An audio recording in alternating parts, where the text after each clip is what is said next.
বন্ধুরা, আমি আজকে বাপের বাড়িতে যাব, কারণ আজকে জামাই ষষ্ঠী। এই দেখো আমার ব্যাগ ট্যাগ রেডি হয়ে গেছে। যেহেতু বাপের বাড়ি কাছে, তো কিছু জিনিস আমি আগেই পাঠিয়ে দিয়েছি, তো বাকি জিনিস নিয়ে এবার আমরা যাব। চলো এরপরে ভিডিওগুলো দেখতে থাকো। দেখো আমরা বেরিয়ে পড়লাম বাড়ি থেকে বাপের বাড়ির উদ্দেশ্যে। তো এবার চলে যাব, হাঁটা পথ, বেশি দূর না। তো আমরা দেখো যাচ্ছি, ছেলে মেয়েকে নিয়ে মজা করতে করতে আমরা চলেছি। কিছুক্ষণের মধ্যেই পৌঁছে যাব এবং তোমাদেরকে দেখাবো যে আমরা সারাদিন ওখানে কিভাবে কাটালাম। পৌঁছে গেছি বাপের বাড়িতে। চলো এবার আমরা বসে পড়েছি সবাই মিলে আড্ডা দিতে। দিদির ছিল, জামাইবাবু ছিল, আমার মা ছিল, তো সবাই মিলে, আমার হাজবেন্ড, সবাই মিলে আমরা একটু গল্পগুজব করে নিলাম। এবার আমি খাবারের এগুলো খুলবো, দেখবো কি কি আছে এর মধ্যে। এবার একটু বন্ধ করে দে, এটাকেই করতে হবে। জামাই ষষ্ঠীর মেনুতে কি কি আছে তোমাদেরকে দেখিয়ে দিই।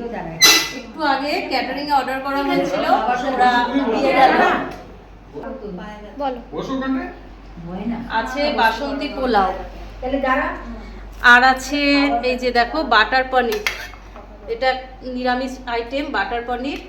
হ্যাঁ, তো দুটো জায়গায় পোলাও দেওয়া আছে, যেহেতু আমরা অনেক লোকজন আছি, তো সেই কারণে।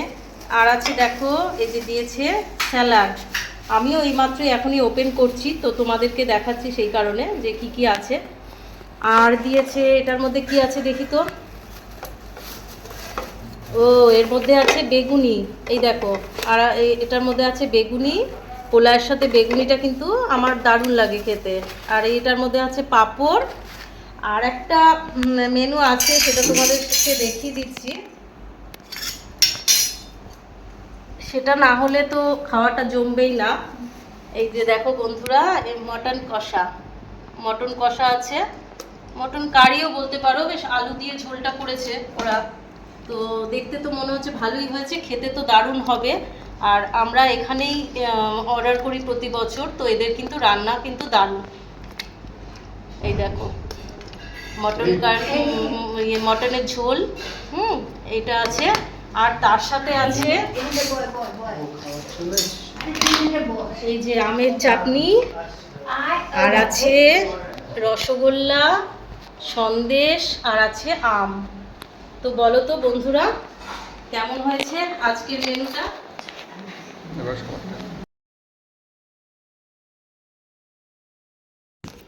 মটন কারিটা কিন্তু ভীষণ লোভনীয় ছিল, এবং মটনের মধ্যে যে আলুটা থাকে না বন্ধুরা, আমার ভীষণ প্রিয়। তো দেখো আমরা সবাই খেতে বসে গেছি একসাথে টেবিলে। তো ভীষণ গল্প করতে করতে, মজা করতে করতে খেলাম। একসাথে টেবিলে সবার হবে না, দিদি আমাদেরকে খাবার পরিবেশন করছিল। তো সেই দিনটা আমাদের খুব বেশ ভালোই কাটলো। এবং তোমরা কে কীরকমভাবে জামাই ষষ্ঠীর দিনটা কাটালে কমেন্টসে জানিও। তো আজকের মতন ভিডিওটা এখানেই শেষ করছি। টাটা বন্ধুরা, সবাই তোমরা ভালো থেকো।